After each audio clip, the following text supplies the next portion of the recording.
Ice dams are a nightmare. They ruin drywall, rot insulation, and cost thousands in damage. If you're watching this, you might already have water leaking into your house. I've seen homeowners try everything. Salt socks, salt pucks, hammering the eaves. I even saw someone take a Sawzall to their shingles. I also see people panic and throw heating cables on top of the dam after it's already formed. That does not work. If you're looking for a way to solve this yourself without professional gear, stop and check the link in the description. I ran a successful experiment using a simple pump and hoses to melt the dams. It's the only DIY method I trust. If you want to know how professionals handle massive dams safely, or what to look for before you hire someone, keep watching. I'm Andrew Meades, and today I'm showing you the professional approach to ice dam removal: low pressure steam.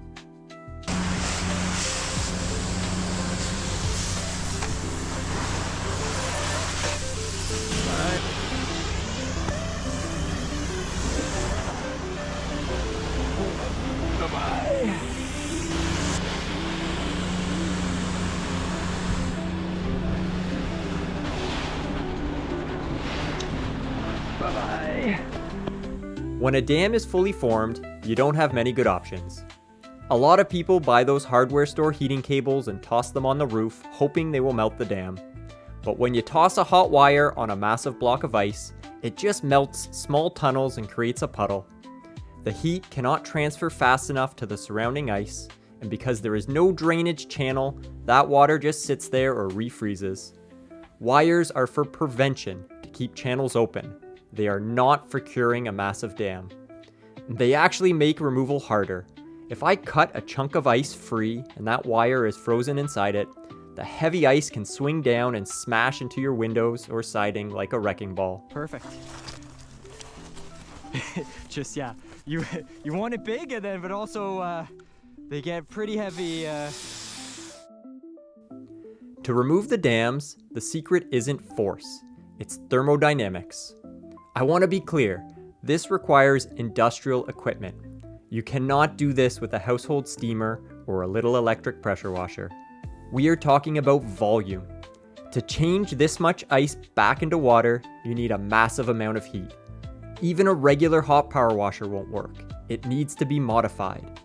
You need to produce steam at 300 psi or less and over 250 degrees. That way it melts the ice instantly without acting like a physical abrasive on your granules. So, if you are hiring this out, ask them specifically what pressure they are running. You're looking for high volume, low pressure steam. If they answer with 1000 psi or higher, stop. They are just blasting your roof with hot water. That mechanical force will strip the granules right off your shingles. A true professional steamer runs at very low pressure, usually under 300 psi. We want the heat to do the work, not the pressure. Now I want to prove this to you with a quick destructive test on a spare shingle. What we're going to do is hit it with 1000 psi at 200 Fahrenheit hot water. Then we're going to try steam, 300 psi, 300 Fahrenheit, and I'll show you the difference. Here's 1000 psi of 200 Fahrenheit water.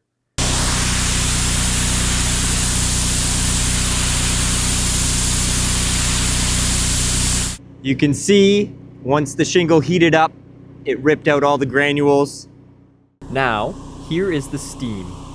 When I keep it moving, the heat melts the ice, but the water acts as a buffer.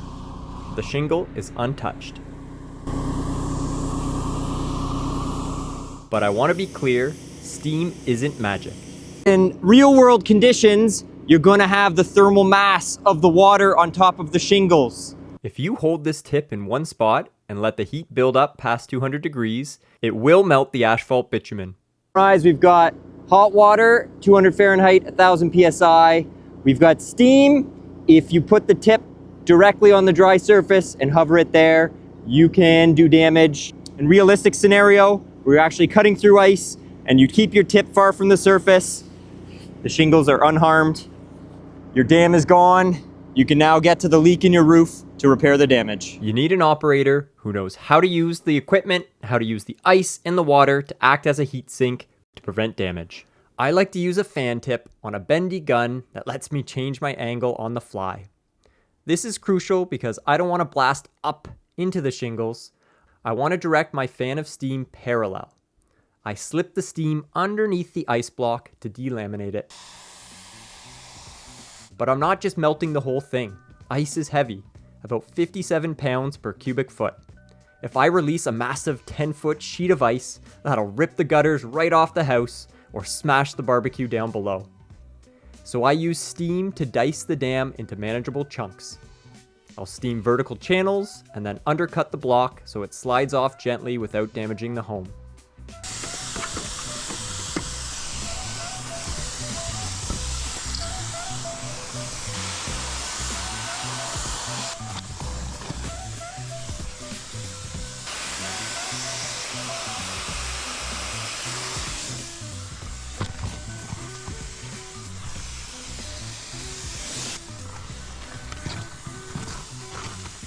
You might notice the steam leaves these clean lines on the roof. Don't panic. That isn't damage. The steam is just cleaning off the organics off of the shingles. A simple bleach wash in the spring will even everything out. I do need to be honest about the reality of this service though.